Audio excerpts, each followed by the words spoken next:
जो unit weight of solid कह रहा है। अब अगला टर्म है सबमर्ज या इफेक्टिव या एपरेंट या फ्लोटिंग या बुआइंट यूनिट वेट। सब एक ही नाम है, बस अलग अलग इसको नाम से हम पुकारते हैं, जिसको हम गामा सबमर्ज से डिनोट करते हैं। ये फेमस नेम ये इसका दो गो है, एक आपका सबमर्ज यूनिट वेट और दूसरा बुआइंट यूनिट वेट, जो दोनों सेम ही है।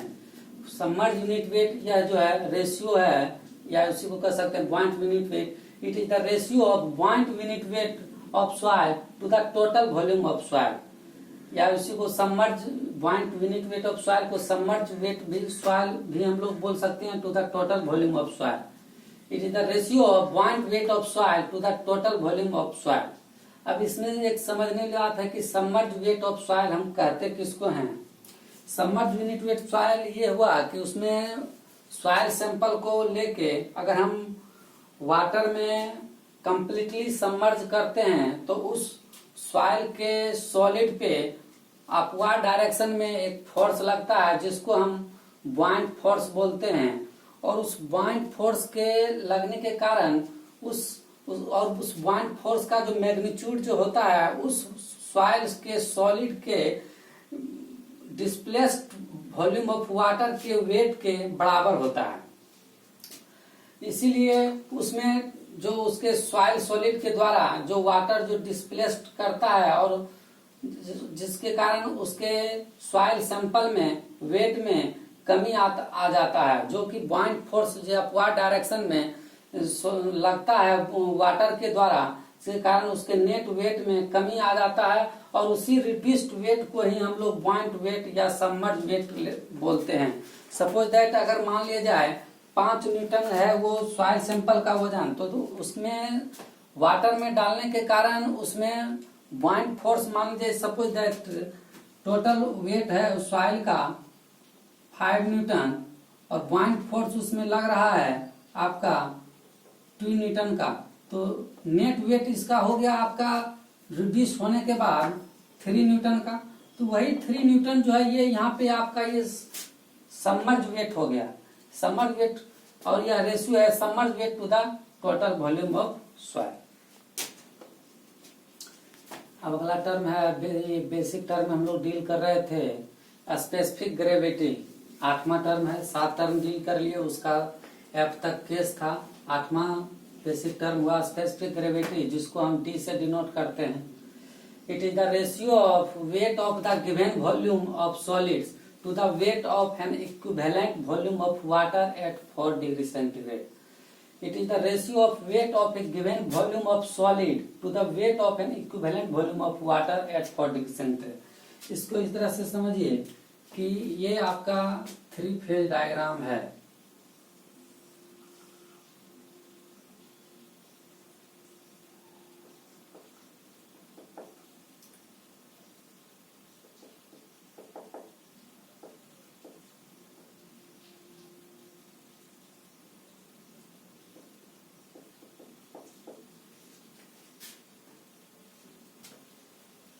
तो सॉलिड का वॉल्यूम हो जाएगा Vs।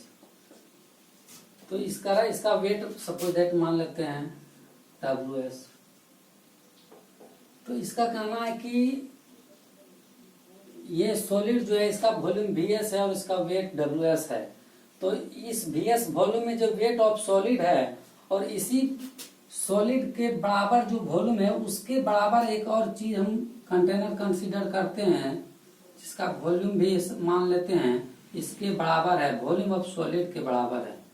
लेकिन इसके जगह पे हम सॉलिड को ना रखकर हम इसमें वाटर को कंटेन कर देते हैं।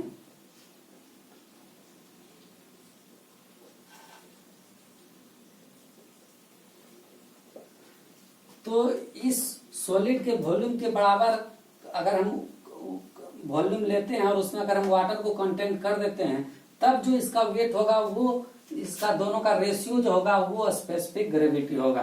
तो सॉलिड का वेट हो गया आपका Ws और इसका वेट हम निकालेंगे इस वाटर का, जिसका टोटल वॉल्यूम है Vs, और वाटर का सपोज दैट मान लेते हैं यूनिट वेट ऑफ वाटर जो है गामा W है।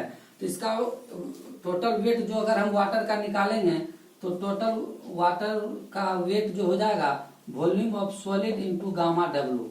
तो इसी टोटल वेट हो जाएगा इसका वाटर का, तो इसी को डिवाइड कर दिए। तो टोटल वेट इस VS के वॉल्यूम के बराबर का वाटर जो कंटेंट करते हैं उसका जो वेट होता है यही डिनोमिनेटर में लिखाएगा, जिसको VS इंटू गामा डब्ल्यू से डिनोट करते हैं। और यहाँ पे यूनिट वेट ऑफ सॉलिड हम पढ़े थे कि यूनिट वेट ऑफ सॉलिड जो होता है weight of solid to the volume of solid होता है। तो ये weight of solid to the volume of solid को हम गामा एस बोल सकते हैं यूनिट ऑफ सॉलिड, और गामा डब्ल्यू को हम यार डिनोमिनेटर में लेते हैं। तो स्पेसिफिक ग्रेविटी आ गया gamma S by gamma W, ये थ्रू आउट यूज होगा। लेकिन यहाँ के ड्राइव कैसे होता है ये हम बता दें। अगला टर्म है एपरेंट और मास स्पेसिफिक ग्रेविटी। ये भी समझने के पॉइंट ऑफ व्यू से जो हम बताए हैं सेम उसी टाइप का है, थोड़ा सा अंतर है। ये इसका टोटल वॉल्यूम सपोज दैट ये 3 फेज डायग्राम का हम मान लेते हैं टोटल वॉल्यूम V है। एपरेंट और मास स्पेसिफिक ग्रेविटी को हम GM से डिनोट करते हैं, और यह जो होता है it is defined as the ratio of the total weight of a given volume of soil to equivalent volume of water. ये टोटल वॉल्यूम हो गया V, ये 3 फेज डायग्राम का, और इसका टोटल वेट सपोज दैट हम W कंसीडर करते हैं, या WT मान लीजिए टोटल वेट है, या W ही रहने दीजिए। टोटल वेट इसका W हो गया कैपिटल W, और इसी वॉल्यूम के बराबर एक और कंटेनर हम कंसीडर करते हैं जिसमें हम इसमें सॉलिड वाटर और एयर को रिमूव कर देते हैं, और इसमें सिर्फ हम जो है वाटर को कंटेंट कर देते हैं। और इसका वॉल्यूम जो 3 फेज डायग्राम में जो लिए हैं वॉल्यूम V के बराबर ही एक वॉल्यूम कंसीडर कर लेते हैं। तो इसका टोटल वेट हो जाएगा इस सेकेंड केस में टोटल वेट हो जाएगा ये वॉल्यूम V, और वाटर जो है वाटर का यूनिट वेट होता है गामा, किलो न्यूटन पर मीटर क्यूब। इसको टोटल वेट निकालने का तो यही होगा कि यूनिट वेट ऑफ वाटर होता है किलो न्यूटन पर मीटर क्यूब, और वॉल्यूम को भी लेते हैं मीटर क्यूब में।